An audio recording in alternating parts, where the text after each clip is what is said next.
और मैं हूं आपके साथ ऋतिक सुमन। खबरें विस्तार से। और इस वक्त की एक बड़ी खबर सामने आ रही है। बिहार की राजधानी पटना से एमएलसी चुनाव के 21 सीटों का आरजेडी ने ऐलान कर दिया है। बड़ी खबर, 21 सीटों के उम्मीदवारों के नाम की हुई है औपचारिक घोषणा। बड़ी खबर, डीटीवी भारत ने पहले ही इन नामों की दे दी थी जानकारी। हमने पहले ही इन नामों की जानकारी दी थी और अब घोषणा हो चुकी है। पटना सीट से कार्तिकेय कुमार, गया से अनिल सम्राट लड़ेंगे चुनाव। बड़ी खबर हम आपको बता रहे हैं। नालंदा से वीरमणि कुमार, रोहतास से कृष्ण सिंह लड़ेंगे चुनाव। और इसी के साथ सारण से सुधांशु रंजन, सिवान से विनोद जायसवाल को मौका दिया है राष्ट्रीय जनता दल ने। तो दरभंगा से उदय शंकर यादव, पूर्वी चंपारण से राजेश कुमार रोशन लड़ेंगे चुनाव। तो पश्चिमी चंपारण की बात कर लें, पश्चिमी चंपारण से सौरभ कुमार, मुजफ्फरपुर से शंभू सिंह लड़ेंगे चुनाव। वैशाली से सुबोध राय, सीतामढ़ी से कब्बू खिरहर चुनाव लड़ेंगे। तो ये बड़ी खबर हम आपको बता रहे हैं। एमएलसी चुनाव के 21 सीटों का आरजेडी ने ऐलान कर दिया है। कांग्रेस से अब बातचीत नहीं बनी। आरजेडी ने 21 सीटों के उम्मीदवारों के नामों की घोषणा कर दी है। आरजेडी के प्रदेश अध्यक्ष जगदानंद सिंह ने इन नामों की घोषणा की है और डीटीवी भारत ने पहले ही इन नामों की जानकारी दे दी थी।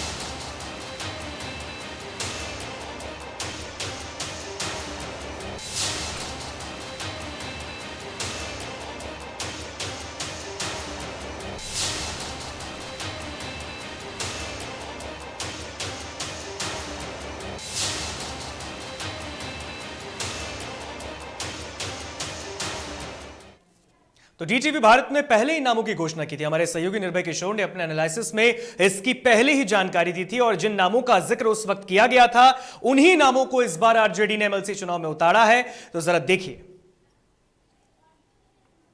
तो आरजेडी ने 20 सीटों पर उम्मीदवार तय किए थे। आपको बता दें, ये हमने दिखाया था और हमने जिन नामों की उस वक्त घोषणा की थी उन्हीं नामों को अब फाइनल कर दिया गया। औपचारिक घोषणा कर दी गई है आरजेडी के प्रदेश अध्यक्ष के द्वारा। आप अपने टीवी स्क्रीन पर देख सकते हैं। एमएलसी चुनाव में जो आरजेडी की तैयारी थी, हमारे सहयोगी ने पहले ही इसको लेकर एनालिसिस किया था। जिन नामों का उन्होंने जिक्र किया था उन नामों पर अंतिम मुहर आज लग गया है आरजेडी के प्रदेश अध्यक्ष के द्वारा। तो बड़ी खबर हम आप लोगों को बता रहे हैं। पटना में इस वक्त की बड़ी खबर एमएलसी चुनाव को लेकर। तो ये एनालिसिस आप देख रहे हैं इस वक्त टीवी स्क्रीन पर अपने। हमने पहले ही इन नामों का जिक्र किया था, हमने इस पर अपनी बात रखी थी और अब इस पर अंतिम मुहर खुद आरजेडी ने लगा दिया है। आरजेडी के प्रदेश अध्यक्ष जगदानंद सिंह ने इन नामों का जिक्र किया है जिन नामों का ऐलान हमने पहले ही कर दिया था। यह हमारे एनालिसिस है जिस पर एक बार फिर मुहर लगी है।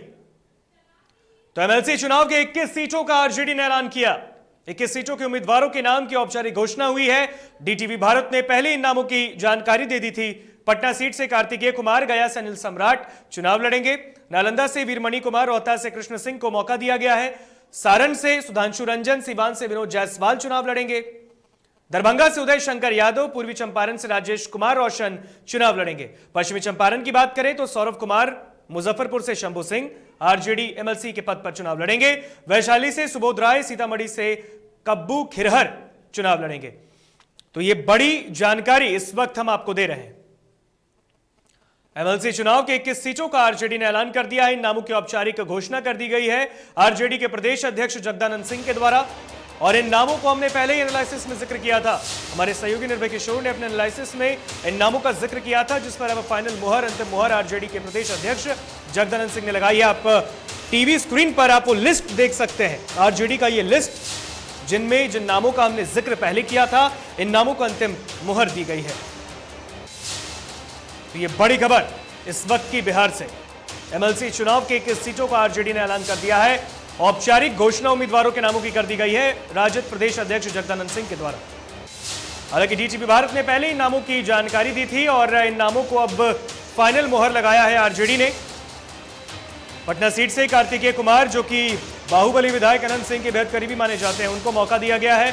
गया से अनिल सम्राट लड़ेंगे चुनाव। नालंदा से वीरमणि कुमार है। रोहतास से कृष्ण सिंह को चुनाव लड़ाया जाएगा।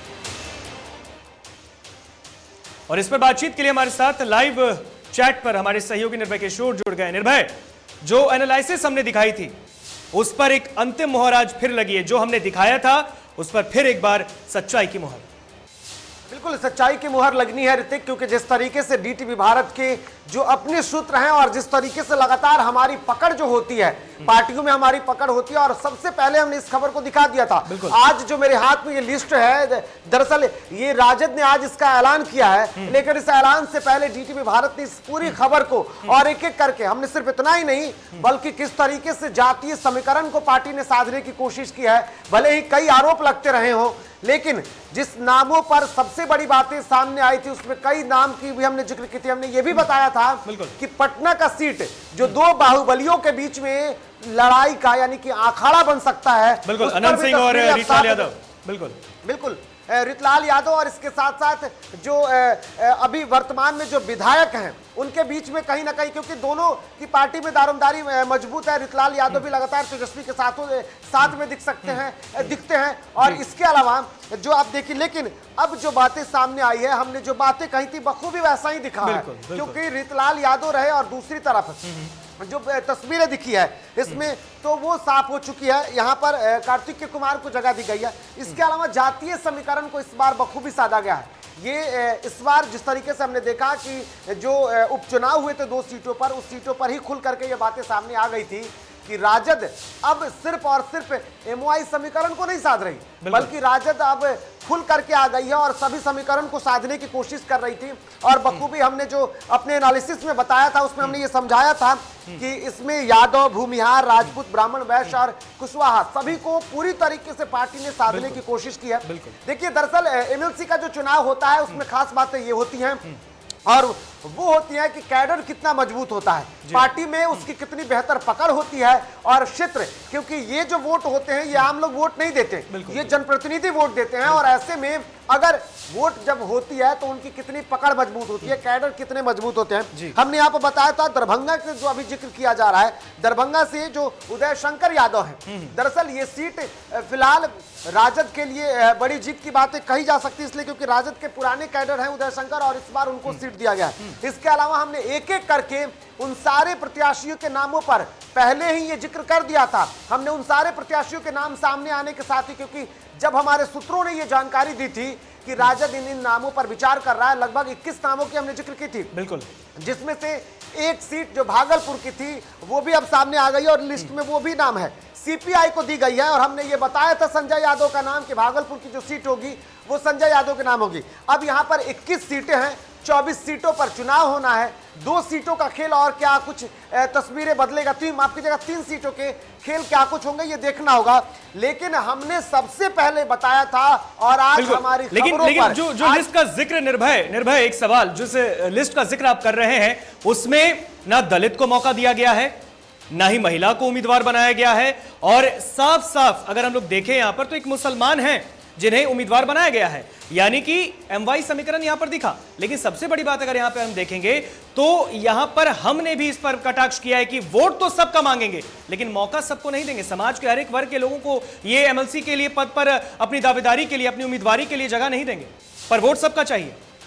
देखिए ऋतिक, ये राजनीति है और राजनीति मुद्दा है एक दूसरे को खींचने का। आज अगर आपके ऊपर आरोप लगते हैं तो कल वही पार्टियां जब अपने फैसले पर अड़ करके सामने आती है, अडिग होती हैं, तब वो किसी और की नहीं सुनती। और जाहिर सी बात है, अगर एमवाई समीकरण की आज हम बात कर रहे हैं ऋतिक, तो सिर्फ एमवाई समीकरण नहीं है, यहाँ एक मुस्लिम को जरूर जगह दी गई है एम के समीकरण को जो साधती है, यानी कि वाई समीकरण में सबसे अधिक सीटें यादव को देने की बात लगातार कही गई हो या दी गई हो, लेकिन मुस्लिमों को भी जगह दी गई है। तो पूरी तरीके से सवर्णों को भी साधने की कोशिश की है इस बार तेजस्वी यादव। मुस्लिमों को जगह नहीं दी गई है निर्भय, बस एक मुस्लिम को ही जगह दी गई है। जो जिन्हें बनाया गया उम्मीदवार वो एक मुस्लिम ही है, और बाकी अन्य अगर 20 सीटों की देखेंगे तो वहां पर सिर्फ अलग अलग नाम सामने दिख रहे हैं। तो मेरा सवाल यही है आपसे कि दलित को मौका नहीं दिया गया है, कोई दलित उम्मीदवार नहीं है, लेकिन ये दलितों की राजनीति के लिए आरोप लगाते रहते हैं। तो कहीं ना कहीं मौका तो सबको देना चाहिए था, वोट तो सबका चाहिए ना।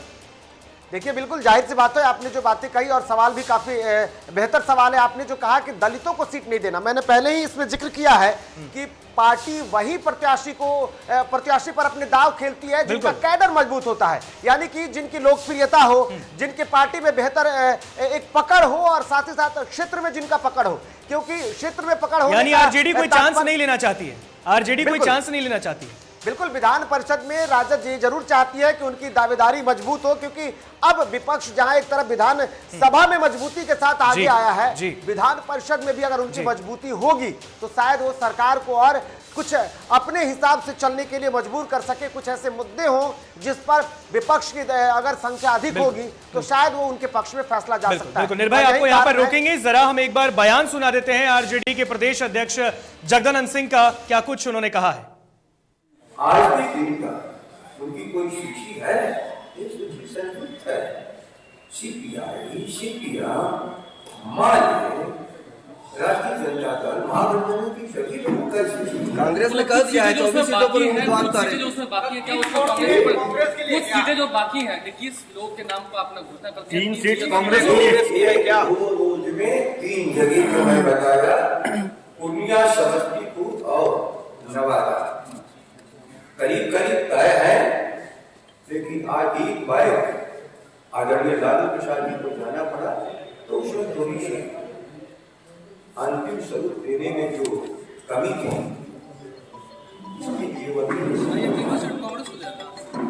कांग्रेस को कह रही है कि आपसे वो समय मांगती रह गई, आप लोगों ने समय नहीं दिया। बार बार कह रहा हूँ, इस देश में महागठबंधन है और इस देश में के साथ बिहार में भी महागठबंधन है। और बिहार जिस दिन महागठबंधन में नहीं रहेगा वो देश के सारे गठबंधन टूट जाएंगे। और जब जब तक भारत की सरकार